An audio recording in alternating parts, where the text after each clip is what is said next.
最近呢，有一部电影上映，我要向大家安利。这部电影的名字是《寻秦记》，有看过《寻秦记》的举手。那是我们70后、80后的青春队，还是不对？古天乐说，为什么迟迟没有拍《寻秦记》？因为太难能够把20多年的那些所有的同事都请回来。这个时候林峰就不愿意了，说师傅我一直都在啊。林峰跟着古天乐25年，风雨无阻。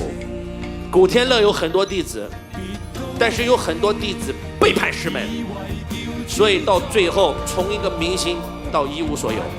而林峰就在去年还跟古天乐演了一部香港电影之光的《九龙城寨》，有看过的举手。所以在座各位，我特别为林峰和古天乐的这段师徒情感受到温暖和感动。接下来我希望通过2个视频来给大家看一看，你就是能够有幸成为古天乐弟子的人是多么的有幸。但是有很多人选择了不珍惜，选择了背叛师门，而那些一直相信师父跟随的那些人都成为了国际巨星。我们通过2个视频来了解一下何为真正的师徒情。掌声有请，大屏幕。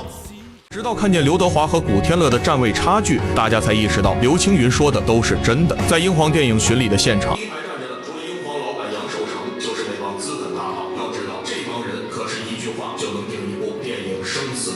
就连成龙、刘德华、梁朝伟这种级别的巨星都乖乖站在第2排，一点不敢往前凑。可唯独古天乐不仅能跟大佬们平起平坐，甚至稳稳站着 C 位。一个演了16年烂片，豆瓣平均分刚过5.5的烂片之王，凭什么站在这里？你以为古天乐还只是个演员吗？错了，他现在是香港演艺人协会会长、香港电影工作者总会会长、天下一集团老板。这3个头衔各一块，意思就是全香港超过70%的电影人饭碗都捏在他手里。这真不是夸张。前几年香港电影圈惨成什么样？圈内人田启文在晚宴上直接说透了，上半年开进的港片连10部都凑不齐，有人白天送外卖，晚上回剧组打杂，连资深灯光师都转行卖保险去了，整个行业就跟泄了气的皮球似的。但就是这种时候，古天乐的签字能换来银行贷款，他的公司能接下后期制作，他的面子能请来投资大佬，连吴彦祖都在采访里叹气。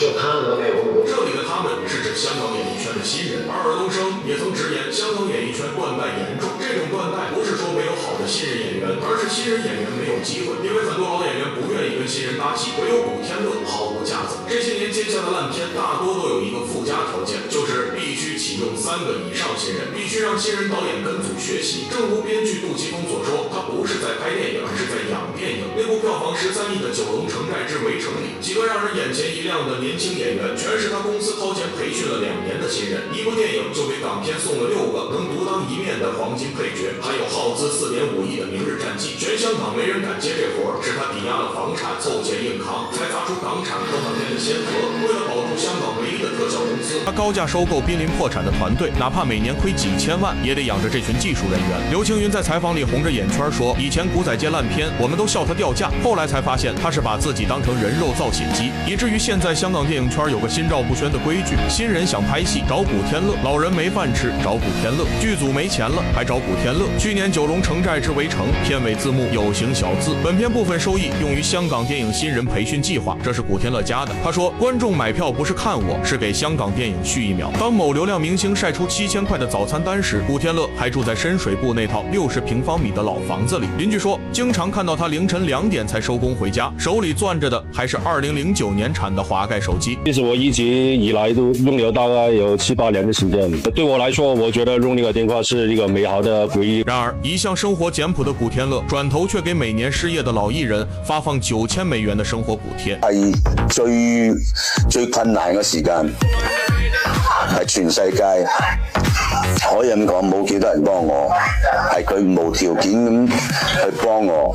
咁後邊咧，我還錢俾佢，佢唔要。但這還不是古仔最讓人敬佩的。這些年他捐的135所學校，全是靠一部部爛片攢出來的。2010年某節目，何炅給古天樂準備了一個驚喜，把一群孩子帶到舞台上，古天樂當場就黑了臉。直到這群孩子的老師開口介紹，我想謝謝一下永安鎮古天樂陽光小學古天乐阳光小学。我做这些慈善的工作从来都没有做。你知道你不知道，我们会知道，对不对？我不知道你们知道。后来老师才说，建校时他不仅捐钱，还亲自盯着施工，要求每根钢筋都要达标。2008年汶川地震新闻里，灾区孩子在废墟上学习的画面让他深受触动。他把刚拿到的保持通话的片酬捐给了红十字会，还在博客里写道：“如果读书能改变命运，我想多盖几间教室。”之后，他成立了古天乐慈善基金会。15年来，他每年拍15部戏，其中有10部被影评人评为烂片，但这些片酬都变成了贵州山区的教学楼。面对捐学校作秀的质疑，香港慈恩会后来回应，按规定，个人捐款项目必须用捐款人名字冠名。古天乐不光捐钱，还要求把监理的电话刻在墙上，说出了问题随时找我。他亲自带着工程队跑贵州山区要建学校，偷工减料，当场就让施工方全拆了重盖，自己就在操场上蹲了3天，啃着盒饭，眼睛瞪得溜圆，盯着施工。有村民拍过视频，说看到一个黑皮肤的男人和孩子一起抬水桶。当奇葩明星忙着在红毯比美时，他在片场给新人讲走位；当资本忙着追逐流量时，他在谈影视教育；当影评人骂他毁了港片时，他默默把骂声转换成建学校的钱。还是眼明心亮的网友说的对，除了太阳，谁都没资格黑他。毕竟太阳晒黑的是他的皮肤，而他照亮的是整个香港电影的暗巷，更是未来希望的种子。您为什么会决定继续再拍这部电影版的《寻秦记》？拍完电视剧立即能拍一部电影，当初的想法是可能再多10多年才拍。如果真的想看一个人，他真正去挺讲究去拍，10多年后你要找回原班人马是有一些困难。我这个人我不是在打其他。